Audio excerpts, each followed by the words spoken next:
Hi, everybody. Kieran just got here in time. Welcome to the Millennial Think Tank, and tonight we're focusing on the multi-generational workplace. And like I always do, I have some statistics to frame the discussion. Some interesting facts. Most of these came from Career Builder. They did a big study. 1/3 of U.S. employees work for someone younger than them, which means they report directly to someone younger than them. That's the biggest percentage ever. 15% of the U.S. workforce reports, sorry, Samantha, I'm only doing the U.S. instead of Canada. 15% work for someone 10 years younger, at least. The majority, this is interesting to me, you see a lot of echoes between millennials and boomers on some of these stats. The majority of 25 to 34-year-olds and the majority of 55 and over prefer to communicate at work face-to-face.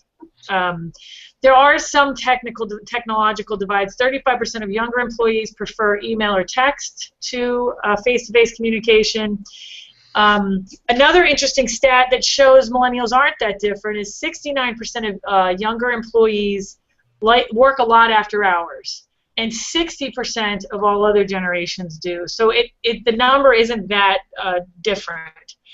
And one statistic that everyone's aware of, especially since the recession, and I also think because of the big generational shift when boomers came of age, is that boomers are working longer than generations before them. So they're in the workplace in senior level positions. And if you listen to Gen Xers, you'll hear them complain about that a lot because that's the spot they would be moving into.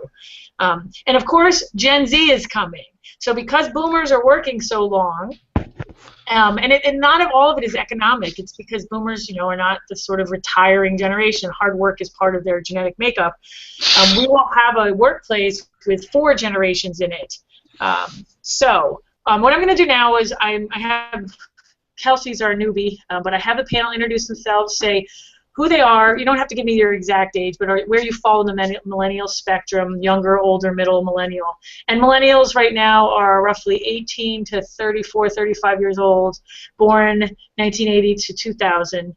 And I'd like to know what you do for a living and where you are geographically. So Albert, I'm going to start with you. Hi, my name is Albert. I'm a 27-year-old millennial living here in Silicon Valley, and I work in high tech. Okay. Yeah. And Kelly, who's hiding in his dark padded cell. Hi, I'm Kelly, 28-year-old millennial, and working general labor at a golf course. Okay. Kelsey? Hi, I'm Kelsey, and I'm in Silicon Valley, Santa Clara area, and I am 26-year-old millennial. And I'm a project manager at Palo Alto University. Okay. And Kieran? Can you hear me? Yeah, you're loud, but go ahead. Oh, sorry. I'm Kieran. I'm a younger millennial and student, English literature, and I also work menial labor as a barista. Okay, Samantha? Hi, I'm Samantha. I'm turning 24 in January, so I'm a younger millennial, and I work in public interest research, and I live in Alberta right now. So she's the only non-Yank on the panel. We usually I live in eastern Pennsylvania, by the way, the place where fun goes to die. But Samantha is welcome, eh? Anyways. So I will introduce myself for once, and I'm Amy Tobin. I'm the VP of Content and Strategy at our company, and I am not a millennial, even if I look like one. Okay, so now we're going to get to... Not a day over 30. So what I'm trying to get to tonight is some of the biggest challenges you have in multi-generational workplaces, and also trying to figure out the things that make you work better as well. So my first question is going to be, and I want to run down the panel with it, is what drives you at work? What is the single biggest driving thing that makes you want to excel? So Samantha, I'm going to start with you. I know you have a research sort of job, so it's not like you're motivated by money, obviously. No money in my field. I'm motivated generally by a passion to want to create positive social change. So often you'll see people who work in nonprofits anyways. We're not motivated by money. We're motivated by trying to see things change in our communities. Okay. That also leads to higher burnout rates too. Sure, of course it does. And Kelsey, so you're in academia. You're not motivated by money either, I'm guessing. No, nonprofit in academia too, so super not motivated by money. But I am definitely driven by being accountable to other people. So while I don't report to outside customers like I used to earlier in my career, I report to internal stakeholders, being a project manager. And that's what drives me, because people are waiting on me, I feel like, a lot to get what they need to done on our website. And so I love making them happy and making things happen and magic happen for them on our website. Okay. Albert, what drives you? That's a good question, actually. So I think, I'm motivated by skills. I'm motivated by the fact that I can learn new technologies, new ways to apply things, new areas that I otherwise wouldn't be able to do, I guess, in terms of like freelance. So I get to touch a lot of different technologies and things like that, and it's really interesting and always very refreshing to be in high tech as well, because all these new things are always happening. Wait, when you touched on freelance, did you mean that you're picking up skills that you can then use in freelance? Is that what I heard? Yeah, I would say so. And also just to be able to use software programs that otherwise I wouldn't be able to afford, like on my own. So, for example, Salesforce.com has a market analytics and listening tool called Radian 6, which nobody can buy on their own anyway because it's like $10,000 plus. But because I think HP it's can afford it. $1,100 a month. But yeah, if you're a sole proprietor, yeah, it's going to be expensive. Yeah. Yeah. So I get to touch really cool things like that, and it just makes my resume longer, which I guess I'm also motivated by too. Does anybody else have that? That's an interesting, and it's great that you're aware of that. Does anyone else have that, ability to touch technology at work? Kieran gets to use the latest cappuccino maker. So Kieran, since you obviously he's a barista because he's a college student, so obviously that's not your job for life.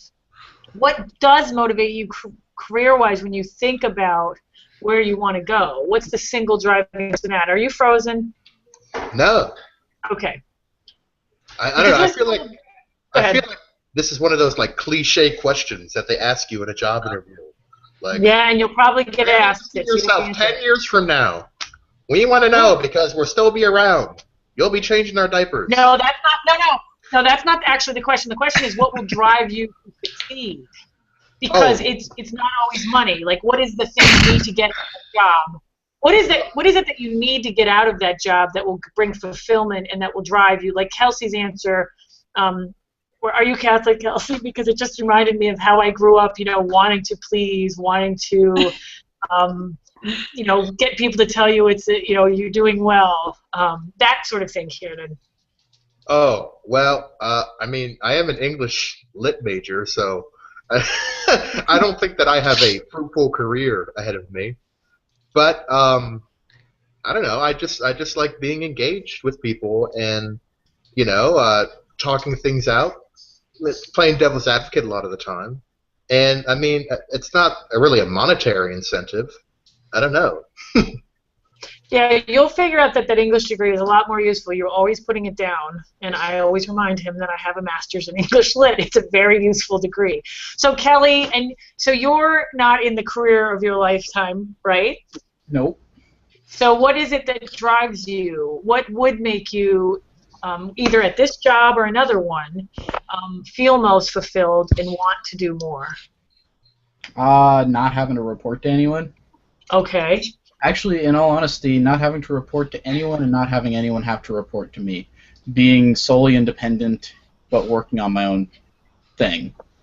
So basically, if I was driving towards something that I could be doing, it would be sitting in a dark room like this one, writing, or editing, or doing something where I didn't have to, basically where I didn't have to interact with people, except in situations like, for example, this one, where it was my choice to do it, as opposed to a requirement to do it. Because I don't like people, but sometimes I like people. You don't like people, really? Oh yeah, You seem to know about interacting with people, and you're in a very people-oriented job. Well, that's because that's what there is. I mean, when you look at at labor jobs, Yeah. that's the job, is interacting with people. It's customer service. It's always customer service. So that's the lowest level of jobs that are available. And then as you get higher up, I mean, it's still customer service. You get into more advanced kind of sales or anything, but it is, at the end of the day, servicing somebody else. And so my motivation is to stop servicing people, is to not be in a situation where I have to service people, but where I can service. If I'm servicing people, it's not directly. It's indirect, where I'm not kissing their boots. I'm producing something that someone will, outside of my immediate area, enjoy, like a movie or a piece of art or something, or just like conversing here. There's plenty of people that might watch this and get something out of it, but I don't necessarily have to interact with those people directly. So, Kelly, you work with a lot of boomers, right? You're not surrounded by young people, right? My bosses are boomers, but a lot of my coworkers, people at my level, are no older or younger than 10 years from me. Okay. All right. So Kelly works at a golf course, if you didn't mention that. Yeah. All right. Tiffany, can you hear? I know Yes. she's out. Oh, okay. So introduce yourself. Tiffany had to come late, but she's really important to this discussion because of what she does for a living and her experience. Even though I don't see you, Tiffany, I can hear you. You know the standard, who you are, where you fit in the millennial age range, and where you live. Sure. Can anybody else see me? Yes, there you go. Now I can. Okay. Tiffany Daniels. I'm an older millennial. I work in kind of a lot of areas, but communications, government relations, community relations for a quasi-governmental, non-profit organization, but basically we're a workforce development place. So the kind of offices that you would go to if you are applying for unemployment insurance, or you are underemployed and looking for training opportunities, or just someone that wants to find a better job. Those are the kind of services we offer. We have free training programs, case managers, workshops. We work with the community colleges and kind of all that jazz for very exciting workforce development. Oh, I never knew you had a dog. I saw a dog. Yeah. Okay. So this question, Tiffany, we're just on our first question, was what drives you at work? And I mean, what is your biggest motivation, whether it's monetary or feeling good or feeling like you've helped others? That was the first question everybody was tackling. So if you want to go on that. Sure. For me, I think it would be a matter of knowing that I did a good job and that there's a positive change.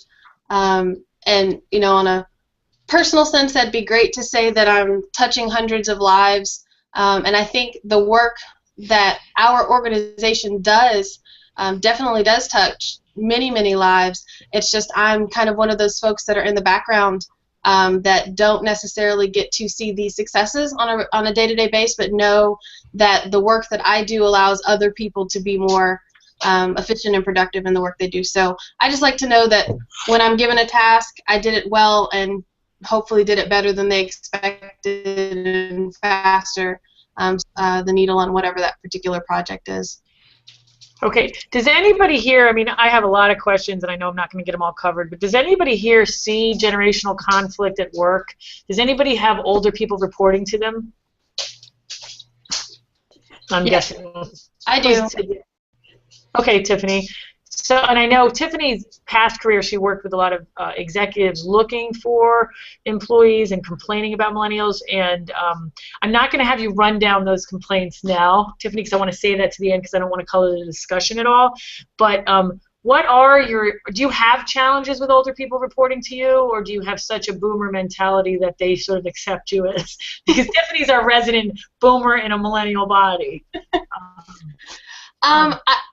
I can't say that the challenges I have with anyone on my team now or in past jobs has been necessarily a generational thing, because the attributes either that I have that made it challenging for them or that they have that makes it challenging for me aren't some that I can say are a generation. They are very stereotypical, but I know millennials that have some of the same issues, concerns, preferences that I would complain about in a quote-unquote boomer, and vice versa. So the biggest challenge for me is, as a younger manager, as a new manager, is to figure out that person's style and try not to color it with my style, my expectations, my timelines, because there very well may be reasons that they're doing things the way they do because of the experience they have that I don't.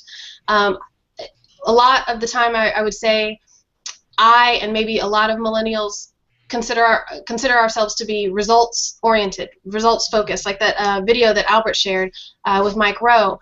But there are certain things that come from years of experience that you're just not going to understand until you have those years of experience. So I'm not excusing or defending, you know, the complaints that we often hear from boomers about millennials trying to usurp and not putting in their dues. But the type of organizations that I've worked in, sometimes there's institutional knowledge that you're just not going to get until you've been in it and dealt with those people and dealt with those particular problems. So I try to make sure that when I'm dealing with issues with my staff, or when I've been dealt with from people from other generations, that we're focusing on the problem and not just how we would like it to have been done. For me, it's all about the results. I am less concerned about how you do it. I don't want to micromanage. Yeah. So I don't know if that even clearly answered your question. No, it does, and it gets the results-driven thing was something I wanted to get to. So Albert in the chat said, I don't mind reporting to someone older. I don't want to report to someone my age. Okay, so explain that, Albert. Why not? Because I feel like in the millennial terms of all the things that I think we expect from each other, I guess peer-wise in our generation, it's a lot of fluffy stuff, right? It's, oh, you know, you got to have a certain personality, it's a certain way to fit in. Kind of like Tiffany in some sense. You know, my thing is, you hire me because you want me to get stuff done. I will come in and I will get it done. And if, you know, I gel with you as a manager, well, that's cool too, you know.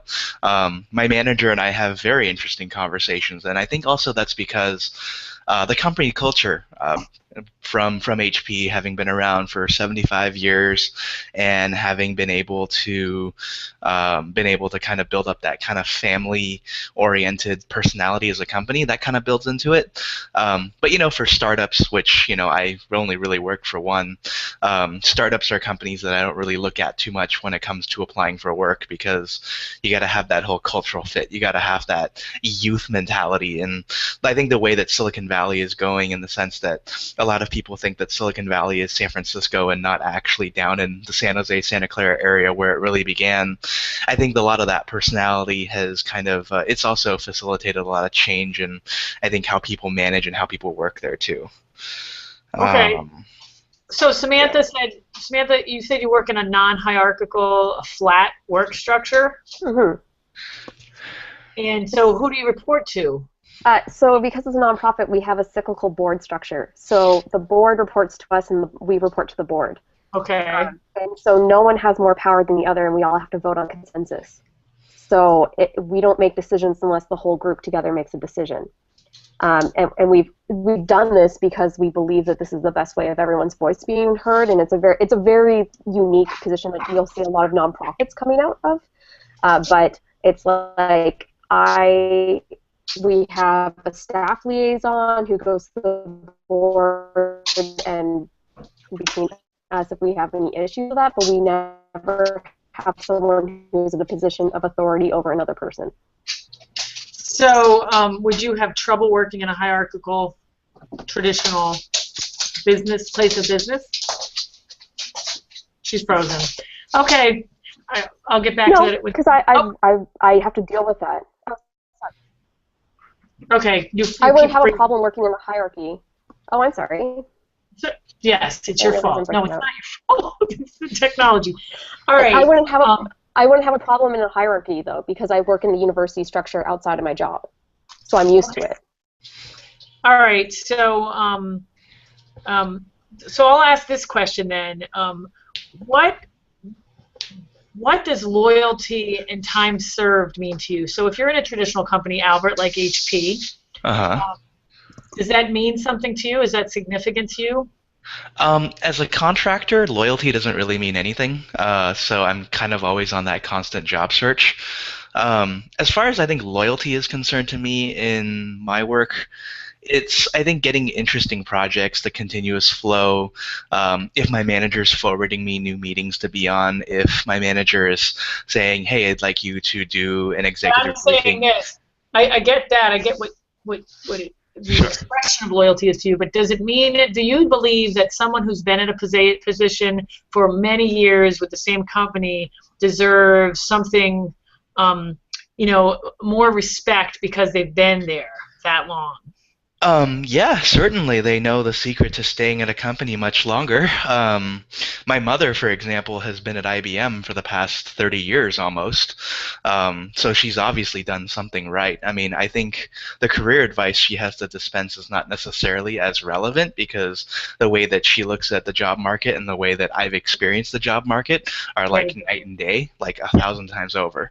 But I definitely think that somebody who's been able to spend some time at a company, but also demonstrate results and that they've actually done something, shows that there's certainly a lot of respect to get there, because that means they've been able to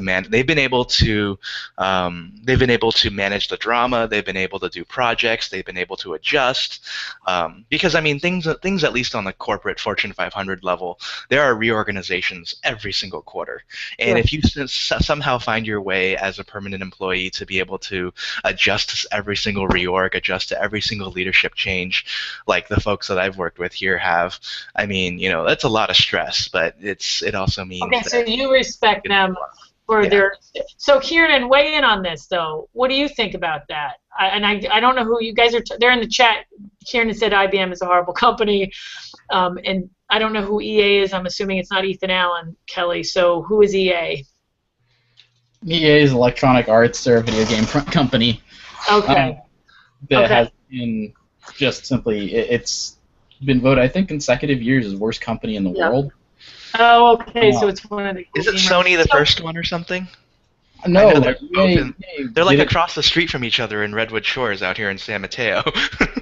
Yeah, no, I mean people hate on Walmart and on a lot of different companies, but EA has systematically destroyed so many different companies and ruined so many people's careers. While spinning a line of BS. But that's neither here nor there. That's a side chat thing, and it's off topic. So yeah, but I want to ask you, because I think what Albert's saying is he admires someone who can stick with it despite the drama and the reorg and all that stuff. But I sort of want to know if you think someone who has stuck with it deserves a lot of respect that a newer person you're going to have to catch up to them, and which respect in what regard though? I mean, am I looking at authority and looking at skills? Yeah, from the company. Yeah, but I want to hear from Kelly because you went. Sure. Okay, I'll shut up. No, I think it really depends. I think one thing, to be fair, is that technology moves really quickly. And if you're in an education environment where you have the opportunity to learn what's new and come in and learn what's new as opposed to a person who has worked with something older, does that person who's actively working with older systems and not having the opportunity or having to really go above and beyond to stay up to date, able to stay up to date, well, then you can kind of understand a fluctuating workforce. But then I think it's really the responsibility of any company to keep its employees educated, which I imagine most companies wouldn't agree with because they'd have to pay for it. But in regards to like what I do at a very menial level, quite frankly, I think that I don't have a lot of respect for the people that have been there for 4 or 5 years, just because it feels like they should have moved on. Okay, so Kieran, can you weigh on that? I totally get it, Kelly. Kieran, can you weigh in on that? I know you're not in your career and you'll make fun of yourself for being an English major, but does that mean anything to you if you go to your first job and someone's been there for 15 years? Does that in itself, I'm not talking about the skill level that they have, but does that in itself mean something to you? I mean, I guess it depends on the kind of job. I mean, if I'm going to go work for some traditional company like IBM or HP or something like that, then I mean, I guess it does, mean something. But then there's so many of these companies that are like really small, let's say I'm going to go work for Facebook. I mean, it's been around since 2004. Like, no one's been working there that long. So, Yeah. I mean, I respect people who are in certain positions until they give you a reason to disrespect them. And I mean, I've kind of grown up in, dysfunctional institutions, and I go to school at a dysfunctional institution. I work for one, so I don't know. I mean, I guess you have to admire someone's ability to stick around a place that long. But I'm probably more independent, probably more like Kelly. I mean, I'd rather be independent and not really have to, report to anyone unless that there's, an important task at hand that needs to be done. Okay, so I have another question. Kelsey, I'm going to ask you this, and then I want everyone to answer this. Are you conscious of being a millennial at work? At one point in one of these hangouts, someone said that they're sort of, I think it was you, Karen, saying that they're going to say, oh, God, there's another millennial, entitled, all those stereotypes. And I can't remember. I just want to say something, okay? Yep. Millennials are the least entitled generation. The baby boomers are the most entitled. And the other day, I was taking the New Jersey Transit. It was like the worst experience of my life. I was leaving Penn Station and going to Newark. All right, and there were these old people, and I mean, it was a big football game in New York, okay, and they were wearing hats from the opposing team, Lafayette, and they beat us, and it was a really, really important game. And I was sitting there on the train. It was completely jam-packed, and this old guy's like glaring at me like he's just entitled to my seat. I'm like, no. F you, I'm sure that you're working at some fancy company, got no plan of retiring, you're refusing to pay your interns, and you want to sit in this seat? Nah, this is my seat. This is my small victory. I don't care if I'm aching for the next 10 minutes. I'm going to be aching for the rest of my life because you are... Ugh. Okay, wait, so what's wrong with giving let me just point this out. You just projected onto that boomer so much stuff, and I will tell you that doing what I do for a living, I don't actually hear a lot of boomers slagging off millennials. I hear a lot of Gen Xers doing that more often, but interesting. And I didn't. What I meant. Let's get back to my question though, Karen. Even though you always crack me up and the stories are always good. Kelsey, I'm going to start with you. Are you conscious of being a millennial at work? Does it come into play, or is it just everybody's there and you are what you are and your identity is something else? I work in a really unique environment because I work in this really collaborative space where everyone sort of values each other's opinions. And I'm saying that because I work with only one person that gives me absolute grief every single day, all the time. But other than that, I work in this really great collaborative environment where everyone shares their thoughts. And because we're an academic university, I have to actually think I'm more conscious of me being in a millennial because I feel old. Because we're trying to market our bachelor's completion programs, and I know I'm not really that market. I'm marketing to 18-year-olds and 19-year-olds, and I'm thinking, I was like doing this huge Facebook campaign, and I'm like, why is it not working? And then all of a sudden I did Twitter, and it was like insanity, like really, really successful. And I'm like, wait, why did that work? And then I realized it's because I'm an old person on Facebook, and it's because I'm marketing to a bunch of young people on Twitter. So now I'm learning super fast all about Twitter advertising. And so that's just one example that I'm conscious of me being a millennial. So you already feel old. That's and I already feel old because I'm thinking, okay, LinkedIn is for our master's programs, and that's it. Not our bachelor's programs. It's Twitter. Can I point out that both Samantha and Tiffany have their hands covered, and I'm guessing that it's a frozen image from stuff that Kieran was saying. But Albert, are you conscious of being a millennial at work? Does it even come into your consciousness, or not really? I would say absolutely, because I think I look at the way that A lot of like technologies are talked about, like how you do your social media and stuff like that. So, for example, here at HP, and no doubt a lot of other Fortune 500 companies in the Valley, doing social media is a very like protected type of thing. I'm literally writing up like manual social media kits with tweets and posts for Facebook and LinkedIn. Somebody's got to review that. Once that's reviewed, then we manually go into Hootsuite and we plug it all in. That's kind of like what we do. And I would say that in the sense that where you get the idea that you're a millennial is, the boss giving you like a lot more power and freedom to do a lot of the more like new technology like add-ins and stuff like that I've been talking about. And I think also just noticing kind of like the response to when I suggest creative things.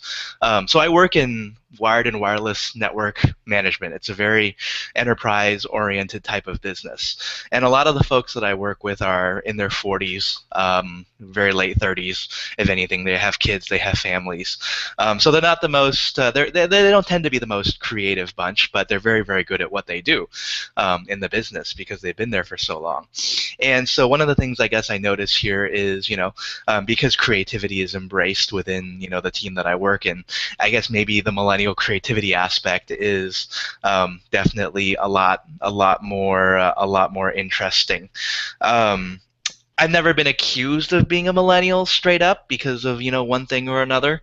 I know that like one of the things and that a lot of millennials like is flexibility, right? So working from home, and I actually realized that after my last role that I don't mind working in the office every day because I'd rather be able to walk up to my manager and ask a question than have to pick up my phone and make a phone call. Okay. All right. I'm going to stop you because I'm going to get to the communication thing. Tiffany, do you feel consciously like a millennial at work ever? Does it dawn on you that you are? Is it something that's talked about in the workplace? In my immediate office, I would say not really. Kind of just we're all so busy that we don't have the time to really get into anything like that, which can affect your company culture if you're so busy you're not actually interacting as much, you're just getting things done. But I feel like a millennial whenever we start talking about programming to serve people in my age group and younger, because no one considers me a millennial, and so it's very easy to kind of slip into the millennials suck, basically. It's kind of this generation, this age group, this blah, blah, blah. And if anyone says this age group, I'm fine with that, because I think 20-year-olds of every generation probably sucked. I sucked when I was 20. But I don't agree that millennials as a whole, as our future until we die, are going to be these awful employees, or are these awful employees now. But I've been with the company for about 2.5 years, and I just was looking at the numbers today. There's 32 people in our office, and we literally cover all 4 generations. We have silent, boomer, Gen X, and millennials represented. Wow.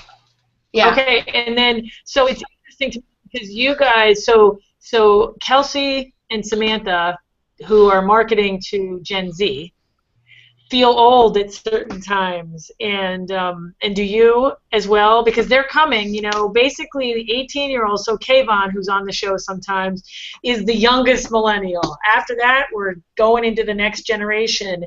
And so we've mentioned many times, technology moves so quickly that you feel older. Samantha, do you feel like that too? Yeah, I do. Okay. And I think, and it's also weird because the other staffers are 6 years older than me. So it's even between us, there's 6 years between me and the youngest person on our board, students on a governing board for a nonprofit. And then there's 12 years between a staff member. And it's literally sometimes I made a joke the other day that the incoming class was born after the third Backstreet Boys album came out. And it's these are things that I'm I grew up on larger than life. I'm that person now. That's me. So That is really interesting, and it kind of brings the whole thing full circle. Okay, we're going to go to communication because Albert brought it up, and it's something really important. So in multi-generational workforces or any workplace, what's your greatest communication challenge? I read the statistics about how a lot of people, it doesn't matter your generation, like to communicate face-to-face. And Albert, you brought it up, being in the office place and being able to just walk up to someone and hash something out or ask for advice or whatever. Yeah. So does anybody have a particular communication challenge, whether it's intergenerational or something to do with the way we work now, since so many people aren't working in an office place? I have one that comes up in meetings, and it's one of those things that's it's very trendy to blame it on millennials, but when you really look at it around in an office, it's the age group doesn't matter, but the communication style of not being able to put down your technology when you're having a face-to-face interaction, whether it be in the hallway or around a table. Our tablets, our computers, our phones, more so than anything else, seem to take precedent, which can make it difficult to make any of those meetings really effective because everyone's distracted. And so we always hear that millennials spend too much time on their technology and all of that, but I have a gentleman in my office, our CFO, who hates email. What? He hates email. He prefers to have as many conversations in person as possible, which it's not, I mean, it's funny to me because we're just so used to hearing people complain about instant messaging or text or Facebook or whatever, and he's of the mindset that he was, decades in his career before email became a significant part, and so he hates that. So when you're talking about just working in an office, I've got to make sure that when I'm communicating with him, I deliver in the way he wants it so I can get the answers I want. Because it's not just about the way I prefer it, it's about me being able to get my work done. So you've got to figure out how everyone prefers to receive their communications. Some want a text, some want a call, some want you to go and walk to their office. And so it's interesting because today my best friend owns a coffee shop, and every now and then when I get tired of working from home because I work in a virtual company, I go and sit there for the day. And today there's an older man who's always in there. His name is Gino. He's an engineer, very successful engineer, retired, and he had a cell phone, which I've tried to train him how to use 1,000 times. And he said, there was a time when I wouldn't even let people call me on any phone. If you wanted to get to Gino, you had to write a note, and I would collect them all. And at night before I went to bed, I read them, and I laughed, and I thought every single generation for time immemorial has had these challenges. But so Tiffany, you actually craft the way you communicate based on what that person, what works more effectively. You'd be a great sales manager. I mean, I mean, it definitely is frustrating when you want to receive things in a certain way, but I have to realize that if we're all busy and we all have things we need to get done, and if the most effective way for me to get my job done is to adjust a little so that it's comfortable for you, then that's worth my time. Not everyone's willing to do that, and not every job allows you to do that, but I deal with far too many groups, too many constituencies to not be able to adjust. So I may jokingly be, silent generation on this panel, but I'm a chameleon. I'm whatever. Sure. Does anybody else have to do that? I do. We have this really weird internal structure where we don't actually have a VP of marketing, which is awful, but it is how the university has to work. So like everybody takes a bit and a piece of this marketing, and it's really, really challenging when you need something done fast, or if somebody thinks that they need something done fast and they aren't willing to just pick up the phone or send an email and get everyone on the thread, they go around to everybody's office. And another challenge that I have is my number one rule is that if anything ever gets emotional on an email thread, you pick up the phone and you have an in-person meeting. That's not something that needs to be in writing. It's not something that needs to be in an email thread that everyone sees. And I actually have other millennials that I work with that don't agree with this. They'd rather go with a big email thread and have things get heated really fast. And so I find that even with other millennials that I work with, and it's really frustrating. So, Kieran, you like talking to people. We've talked about communication styles before, right? You prefer that over texting. Remember, we had a hangout once where we talked about just communication in general, and surprisingly, a lot of our panel like to talk on the telephone versus the digital communication. Kieran, Whenever I have to do like official business or anything, I'll meet people in person. I'll say, here, we're going to go to this coffee shop at 3 o'clock.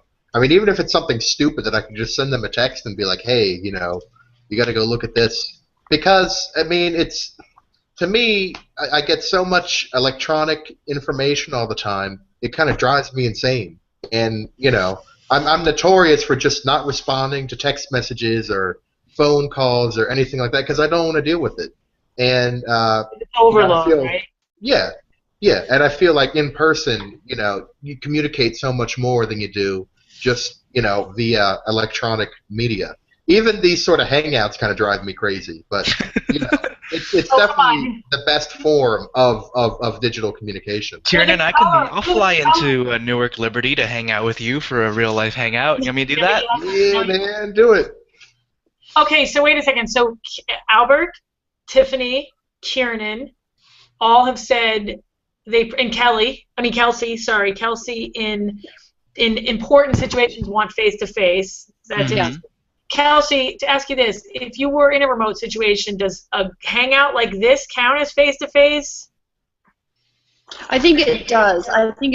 I work with somebody that I have real difficulty with, and once she gets face-to-face, it's a completely different conversation. And I've tried to voice call her, like with a video call.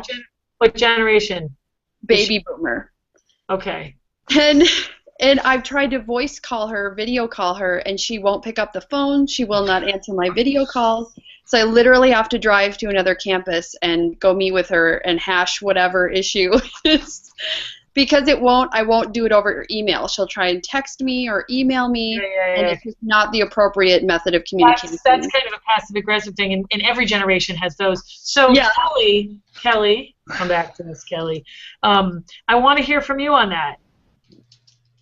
If you don't like being around people, you're definitely an introvert, and so what is your preferred communication, especially for something important? I mean, I know a text is easy and quick sometimes, but what if you had something important to talk about? What would you prefer? What method would you prefer to use? Definitely face-to-face, because I need to be able to read a person, and I can't do that on a phone. Even in this kind of hangout situation, I'm getting distracted by this, that, and the other. I'm sort of listening, but doing something else on the side. And I feel like, at least in a face-to-face situation, the other person is going to demand my attention. The other thing is that it's intimate. This sort of thing just isn't intimate. We're not actually sharing a space. We're not making eye contact. We're not sharing the same air, breaking bread, whatever you want together. So, at the end of the day, I feel like I'm in a room by myself, and at any moment, I could just leave. You can't do that in a physical one-on-one conversation.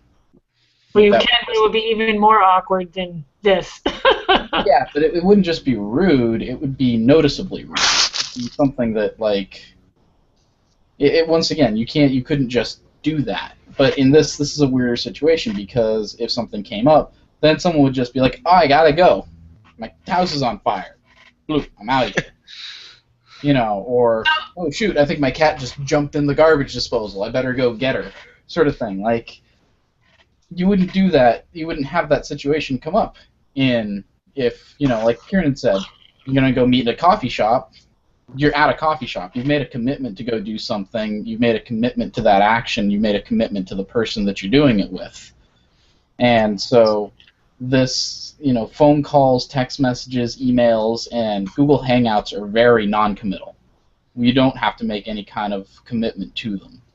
And so, other than just the absolute barest minimum of I'll be there. I'll be there and I'll talk a little bit. That's the commitment that I feel like I've made to this, and that everybody's really made to this situation, as opposed to, actually taking the additional time of going to a place. And like, I think most of us are either at home or at work, but someplace convenient. And we didn't have to travel to be here. We didn't have to go out of our way to be here. It's also at a time period where we didn't have to cancel other plans. It's in the middle of the week, so there's no sacrifice to making this commitment other than the people who are running this is your career, to be doing this, right? So for us, it's volunteer work, and I feel like the electronic communication is very much that. I don't have to commit to a text message. It takes me 10 seconds, and then I can go do my other thing. So, okay, so there's a whole theme here. Wait, I'm just reading something in the chat. I just want to point out that Samantha and Tiffany, people were talking about how face-to-face conversations leaves no record as well. So you can talk about highly sensitive things and not have a paper trail for lawsuits, and I get that. Tiffany said she had a friend recently who conducted a performance review with a person, sadly a millennial, who was so disinterested and disrespectful that they responded to texts and emails during the conversation. Did they get fired? Not yet. Wow. Okay. I don't know if that's generational or just bad manners. I think it's something that you'll see more millennials do, but I don't think it's because they're millennials. I think it's because that piece, that technology piece, is something that we grew up with and are more physically attached to. But you look at the kind of crackberry, well before millennials ever had phones, and that's the same. Yep, I was. Well, based on Kelsey's example here, it sounds like we have a boomer who can't pay attention either. Yeah. So wait, I have a question. Wait, what's Kelsey's example? I was in a meeting last week, and I had to say, do you need to leave the meeting to deal with your technology needs? And I'm not normally that direct, but that's a pretty embarrassing thing for the guy. Someone's asked me to present something, and it's very hard. What generation? That wasn't the same passive-aggressive person, right? That was someone else. Someone else. And what generation were they? Same boomer. See, okay, and I think that we're all addicted to technology. I don't think it's a millennial. Let me ask you this, though, because one thing that I do see in millennials, and not just millennials, because, this generalization crap, there's such a blend, is often a lack of formality in communications, and I see it in myself. I tend to be, like a lot of Gen Xers, very millennial in my adaptation of technology for work and the way I communicate. I do not do LOL, and I never will, because I do have a master's in English Lit, and I hate those things, but we've all become much less formal, and I've had to really force myself to try to bring some formality back in, to slow down and have some polite niceties. So I have this friend, Michael, who's a great writer and a Gen Xer and a technology person, who always starts his email with, like, "Hello, Amy, how are you today?" And it just really smacks me in the face that I so often, we'll jump on a call about work, and I don't even say, "Hi, how are you?" I'm like, and this is my problem, and this is what we get, because it's just a rush. I do feel like, there's that, like, formality sense that I guess I've, like, tried to incorporate. It feels kind of weird. It's like, "Hi, so-and-so, I hope this email reaches you well. I want to talk to you about," it's just like, instead of just saying all that, I think in 20 years it'll be... Is that a big labor for you? Is that a big chore? Do you resent it? No, I don't resent it. I feel like it's just... it's the adjustment to what society expects so that people don't feel like their feelings are hurt, right? Where if you ask them how they are and you really probably don't care how they're doing, you just want something from them because, that's what a lot of emails are. Because if people write me an email and say, "I hope this email reaches you well," or "How are you doing?" I don't answer the "How are you doing?" question. I read the paragraph below for what they really want to get from me. But do you respect it? Because when I get one that takes the moment, we have a boomer advisor that has advised ARC. He's a brilliant consultant, and he always starts, and he kind of makes me laugh. He loves technology, but he'll say, "Dear Amy," many, whatever, sincerely, Hugh, that's his email. And I love it. And it makes me slow the hell down for a second. Do any of you get criticized for being informal? Because the only fear I have for millennials, and I'm really interested in this desire for face-to-face, is that so much technology, so much communication is done over technology. I worry sometimes about communication skills. I think all right. Wait, Kieran, go. All right, I got something to say about this. Okay, this is something about face-to-face communication that I don't like. So I'll be working in the coffee shop, and there'll be people, the same white girls come in there. I know what they want. I say, what do you want? Okay. Why they gotta be white? And this is what they say. This is what they say. They don't even use words. All right. You have to listen closely. Okay, that's literally. Say, oh, I don't know. They go, and I understand what they mean. Okay, and I say, you want a pumpkin spice latte? And they say, yeah, you're right. But, like, to me, that's like the ultimate devolution of our language, that you can say, and people understand what you mean.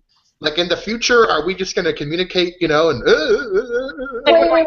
But there's like cultural instances where we do that. Like, it's very typical for a Filipino person to, instead of saying, like, go and get this in the kitchen, to be like, go over there. And then someone be like, where's there? And you go, And it's just like, that's the thing. Like, that's a cultural thing. And we all know. It's like, that way. And like... So I think Tiffany hit it on the nail. Haven't 13-year-olds always been like that? I mean, I sucked at expressing myself at 13. I was incredibly emotional. Like the girls that you're dealing with haven't aged out of that yet. Well, here's the thing. Here's my question. 13-year-olds, fine. 13-year-olds, fine, but I'm talking about at the place of work. Millennials are slagged off for a lot of abbreviations and lack of formality at all. And, of course, the older Gen Xers are sort of all over. I think at work, if you jump right into business, it's fine. I mean, I'm here to make the company money. I'm here to clock in my hours and not hopefully charge you overtime and get stuff done so that both of us can get on with our lives and raise our kids if you've got kids. Me pay my bills if we got to pay my bills.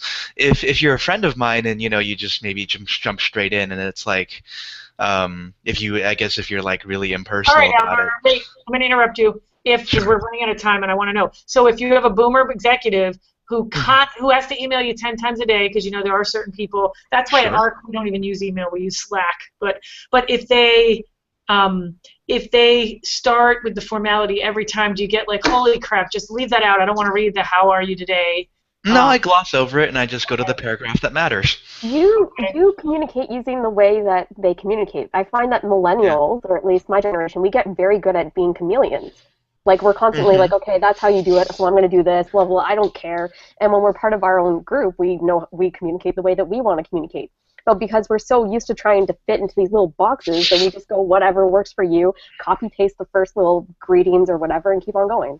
I think that's almost a survival mechanism if you consider how fast communications have changed over the past 10 years. I consider that when I was a senior in high school, text messaging was brand new, and we were all on MySpace. How many people remember MySpace? Right? And people were barely using MySpace as an alternative to email. Today, I know some people that won't even look at their email. They're just like, you have to send me a message on Facebook. And then you look at not even 10 years later. So let's look at it as like, the generation, what defines a generation seems to be becoming smaller and smaller, that people that aren't that much younger, I look at someone who's 18 right now and I feel so incredibly disconnected from them in a way that I don't think someone who is maybe 38 would feel disconnected from me. That I feel so disconnected from them because I don't do Twitter, I don't do Tumblr, I don't do Snapchat, and I don't do all of this stuff. And it seems like there's it makes me feel super old, but I know I'm not. But I think as a defense mechanism, if we grew up in that sort of intermediary time when we were converting from telephone calls and sending letters to text message, email, and third-party programs like Facebook or Twitter to get a message to somebody else, that like our generation has to be that missing link of communication. We do everything. But the people younger than us, we have to adapt to them. Like Chelsea said, has to market on Twitter, but then you have your older person that you have to call. And so you have to be able to do all of the above. Kelly, that is fascinating. So you see millennials as a missing link because you're using certain technology, and then you're in between Gen X and Gen Z. I have always seen Gen X that way because we were the first generation to have personal computers, and there are a lot of Xers on Twitter. I will tell you that much, at least if you're in the marketing realm. I know I'll get sucked in there at some point. Yeah, well, I'm not saying you should. My friend Sean calls it a vast wasteland. Like every technology, it depends on how you use it. But that's really interesting that you see yourself, and I get it, as sort of a technology sandwich in between Xers and Gen Z, and I'm sure they'll feel that way as things move faster and faster and faster. The separation seems greater between shorter years, if that makes any sense. Wait a second. Amy, go ahead. I have 4 minutes. Go. I'll be quick. One thing I wanted to from my point of view, for the niceties in emails, writing a paragraph about how you're doing it's kind of a waste of time for me. But I also am very formal in my emails because that's the safest way to be. Because I work with people that read tones into the email. So if you are wanting to maintain a relationship with some of the folks that I work with, you need to make sure that you are writing in the way that they write and in the way that they expect to respond, but also in person. If you don't know the working style of that person, some people have to have those 3 or 4 minutes of warming up and thinking you're interested in their life before they're going to get their work done. That's just simply who they are and how they work. Such a great sales manager. I'm telling you, that should be your job. The greatest sales managers, that's what I did for a long time, know that every individual has different push points, and they know that they have to motivate them all differently. I'm telling you, you're missing your calling. And you'd make a lot more money. The nice thing with, like this morning we had a legislative breakfast. So the nice thing about making sure you stay up to date with those niceties is you can always check in and say, well, how is your daughter? She's about 11 months old now, right? I mean, there's things like that that if you don't have those nicety conversations, either email or in person, sometimes you're not going to get the help you need because the person just sees you as someone sending them an email instead of someone who knows about them or cares about them. So I think there's still some piece of that comes through in emails and phone conversations that it might be worth that 30-second to 4-minute nicety intro to make sure you're still two humans and not two robots. Yeah. See, like when I write an email, okay, I am very precise in using ambiguous language. Because usually when I write an email, I'm asking someone a favor. And I think it's actually like a nuanced art form. And you write this email, and it's extremely ambiguous and just filled with innuendo, okay? And you just dance, and you dance, and you dance around the point. And then you go see the person the next day, and you say, here's a Hershey bar. How are your grandchildren? I'm actually, this is going to be really interesting for me to listen back to because it's obvious that you guys think a lot about communication style, right? That's what you're thinking about. And it's not, the stereotype can be that you're sort of not thinking about that at all, just communicating like the results-driven, get there, get there, get there, which is not what I'm hearing at all. I did have we have 2 minutes. Let me ask you this really quickly and just run down the line. How often do you think you should be promoted? Tiffany? Do you think that there's a year, like every 3 years, every 5 years? When I ask you that question, what does it make you think? It makes me think about the company structure. I mean, I worked for a company that in your beginning 5 years, as long as you didn't screw up, you were promoted every year. And I've since worked in other companies where there's not a natural progression for me to be promoted. And I knew that when I took the job, but I can't expect that because I'm a millennial or because I'm a person who did a good job or I did what they asked me to do, where's my promotion? There's not a place for that in my business. So I don't have a clear answer. I think it really depends on the industry you're in and the specific company you're in before you can make those expectations. Okay, Albert, and make it short, Albert. You got like 15 seconds. How often? I've never been promoted, so I mean, I don't really know what to say about that. I've been in so many contracts that I just go from another contract to another contract, and my experience pretty much lands me to wherever I go next. So. How many years in these contracts? How many years do you stay in them? Oh, I mean, like 1 year. Oh, Yeah. God, what a way to live. All right, Kelsey. Yeah, never been promoted. Always gone from job to job, and I think that promotions should be based on productivity and performance, and not how long you've been there, and it should be how well you do the job. Okay, gosh, there's so many questions I didn't get to. I have to. We have You to gotta end. make this an hour and a half, Amy. No way. I'll kill myself. Okay, so next week, as we get closer to the holiday season, we're going to have to start having a little fun. So next week is how millennials spend their leisure time, and booze is going to be one of the focuses. And Albert, I hope you can make it because you keep plastering those Budweiser articles of, Budweiser's trying to attract more millennials and all that, and craft beer and what millennials are drinking and all that sort of stuff. So I think it's going to be a fun one. We thought we should lighten it up a little bit as we get closer. You're doing one on my birthday, too, in 2 weeks from now. And, oh goodness, we should have done the booze one then. And then we'll be talking about vacations and vacation time and what you do with that kind of leisure time. So thanks, everybody. We're 1 minute over. I can't blame Jillian because she's not here, but thanks a lot, and see you all next week. And if you guys want to hang on, I'll stop the live broadcast now. Bye.